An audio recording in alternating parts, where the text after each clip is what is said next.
বন্ধুরা, আজ পশ্চিমবঙ্গবাসীর জন্য একটা অত্যন্ত দুঃখের দিন।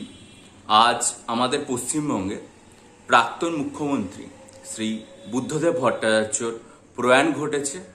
তার প্রয়াত আত্মার প্রতি এই চ্যানেলের তরফ থেকে এবং আমার তরফ থেকে শ্রদ্ধা জ্ঞাপন, তাদের পরিবারের সকলের প্রতি সমবেদনা এবং প্রাক্তন মুখ্যমন্ত্রীর প্রয়াণে শ্রদ্ধা জানিয়ে আমাদের রাজ্য সরকারের তরফ থেকেও আজকে সমস্ত সরকারি প্রতিষ্ঠানগুলোতে আজকের দিনের জন্য ছুটি ঘোষণা করা হয়েছে।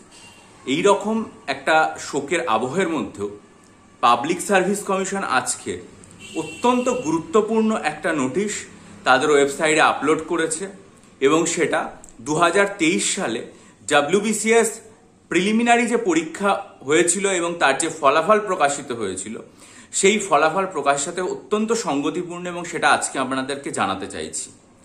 EWS ক্যাটাগরির বহু পরীক্ষার্থী বারবার যেটা জানিয়েছেন যে তারা অনেকেই আছেন যারা তাদের কাট অফ মার্কস অতিক্রম করে গেছেন, অর্থাৎ 84 যে কাট অফ মার্কস হয়েছিল তার থেকে তারা বেশি নম্বর পেয়েছেন, কিন্তু তারপরেও তাদের নাম পাবলিক সার্ভিস কমিশনের ঘোষিত যে লিস্ট সেখানে নেই। ফলে এই সমস্ত পরীক্ষার্থীরা কি করবেন তাদের সম্পর্কে একটা important announcement public service commission ঘোষণা করেছে। আমি আপনাদের সামনে সেটা পড়ে সেটা ব্যাখ্যাও করে দিচ্ছি। যেটা বলা হয়েছে, a number of applications have been received from several candidates who stated to be belong to EWS category could not find their roll numbers in the EWS category list due to server technical error, although they stated to have obtained the cut-off marks 84.5 or more than the cut-off marks in the EWS category. Public service commission জানাচ্ছে যে বহু পরীক্ষার্থী যারা EWS ক্যাটাগরিতে WBCS এর জন্য apply করেছিলেন তারা দাবি করেছেন বা তারা যেটা জানিয়েছেন যে তারা যে EWS ক্যাটাগরিতে কাট অফ মার্কস উঠেছে 84.5 তার সেটা বা তার থেকে বেশি নম্বর পেয়েছেন।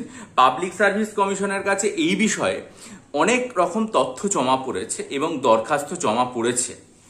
পাবলিক সার্ভিস কমিশন তার জন্য কি সিদ্ধান্ত নিতে চলেছে? In order to ensure absolute transparency, all the candidates belonging to EWS category who have obtained the cut-off marks or more than the cut-off marks in the said examination but whose roll numbers have not figured in the list of the qualified candidates belonging to the EWS category are requested to bring their original EWS certificate, print out copy of EWS application form filled up through PSCWB portal only, along with original identity proof and application form of the WBCS examination 2023। তাহলে এই পুরো ব্যবস্থাটার মধ্যে স্বচ্ছতা রক্ষার স্বার্থে public service commission জানাচ্ছে যে যে সমস্ত পরীক্ষার্থীরা EWS ক্যাটাগরিতে WBCS পরীক্ষার জন্য অ্যাপ্লাই করেছিলেন 2023-এ, তারা যারা এই কাট অফ মার্কস 84.5 বা তার বেশি নম্বর পেয়েছেন কিন্তু তাদের রোল নাম্বার পাবলিক সার্ভিস কমিশনের ঘোষিত যে মেরিট লিস্ট তাতে নেই, তারা প্রত্যেকে পাবলিক সার্ভিস কমিশনের অফিসে গিয়ে দেখা করবেন। কবে এবং সেটার জন্য কি কি নিয়ে যেতে হবে সেটা বলে দেওয়া হয়েছে। নাম্বার 1 EWS সার্টিফিকেট যেটা অরিজিনাল। নাম্বার 2 EWS অ্যাপ্লিকেশন তারা যে PSCWB পোর্টালের মাধ্যমে করেছিলেন তার print out copy.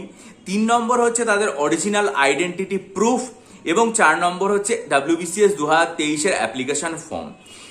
All such applications should be submitted positively by 11th August in the office of the commission, যেখানে কমিশনের অফিসের ঠিকানাও তারা দিয়ে দিয়েছে 161A SP Mukherjee road, Kolkata 26। অর্থাৎ এই সমস্ত ব্যাপারে যে দরখাস্ত সেগুলো পাবলিক সার্ভিস কমিশনের অফিসে জমা করতে হবে কবের মধ্যে? 11ই অগস্টের মধ্যে। এবং তাদের অফিসের ঠিকানা তারা জানিয়ে দিয়েছে 161A SP Mukherjee road, Kolkata 26। For this purpose, the office of the commission will remain open on the coming Saturday 10 August এবং রবিবার অর্থাৎ 11ই আগস্ট সকাল 11টা থেকে বিকেল 4টে পর্যন্ত। অর্থাৎ এই সমস্ত ব্যাপারের জন্য পাবলিক সার্ভিস কমিশন সিদ্ধান্ত নিয়েছে যে তাদের অফিস খোলা থাকবে আগামী শনিবার এবং রবিবার কর্মদিবসের মতোই 11টা থেকে 4টে পর্যন্ত। তাহলে কি বলা হলো, বহু পরীক্ষার্থী যারা ইডাব্লিউএস ক্যাটাগরিতে WBCS পরীক্ষা দেওয়ার জন্য 2023-এ দরখাস্ত করেছিলেন, তারা পাবলিক সার্ভিস কমিশনের ঘোষিত রেজাল্টের পর দেখছেন যে মেরিট লিস্টে তারা তাদের প্রাপ্ত যে নম্বর সেটা কাট অফ মার্কস 84.5 বা সেটা অতিক্রম করার পরেও তাদের নাম কিন্তু ওই যে ঘোষিত যে মেরিট লিস্ট সেখানে নেই। পাবলিক সার্ভিস কমিশন তাদেরকে জানাচ্ছে যে পাবলিক সার্ভিস কমিশন সম্পূর্ণ স্বচ্ছতা রক্ষার স্বার্থে এই বিষয়টা নিয়ে প্রচুর দরখাস্ত যারা পেয়েছে এবং জানতে পেরেছে, তাই জন্য আপনারা যে সকল পরীক্ষার্থীরা এই রকম সমস্যার মুখোমুখি পড়েছেন, আপনারা প্রত্যেকে আপনাদের ইডাব্লিউএস সার্টিফিকেটের অরিজিনাল কপি, যেটা কত তারিখে ইস্যু হয়েছিল সেই ডেটটাও পাবলিক সার্ভিস কমিশন তাদের ওয়েবসাইটে জানিয়ে দিয়েছে সেটা।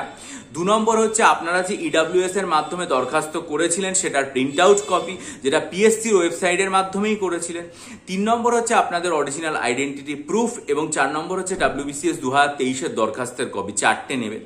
এবং এটা নিয়ে আপনাদের দরখাস্ত পাবলিক সার্ভিস কমিশনের অফিসে পজিটিভলি জমা করবেন।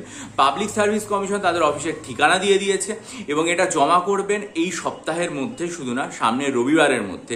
যে জন্য public service commission working day তো বটেই, পাশাপাশি শনি এবং রবিবারও কিন্তু তাদের অফিস সকাল 11টা থেকে বিকেল 4টে পর্যন্ত খোলা রাখছে।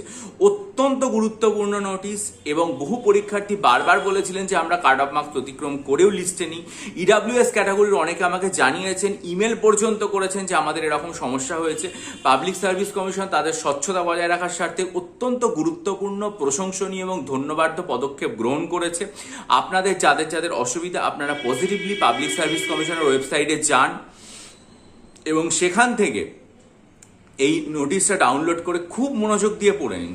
আমি ভিডিওটা সবটাই বলে দিলাম বিশ্লেষণ করে, তাও আপনারা পড়ে নিন এবং পড়ে নেওয়ার পর আপনারা যথাযথ পদক্ষেপ নিন, কারণ মেন পরীক্ষা আর দেরি নেই। 16 অগস্ট থেকে মেন পরীক্ষা শুরু হতে চলেছে, আর 1 সপ্তাহ মাত্র হাতে সময় আছে। তাই আপনারা কিন্তু অত্যন্ত দ্রুত কাজ করুন। আশা রাখি যে আপনারা সফল হবেন।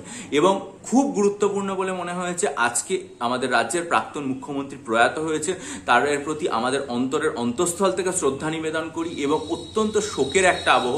তার মধ্যেও পাবলিক সার্ভিস কমিশন এরকম একটা গুরুত্বপূর্ণ নোটিশ দিল, আমি আমার চ্যানেলে তাই আপলোড করে দিলাম।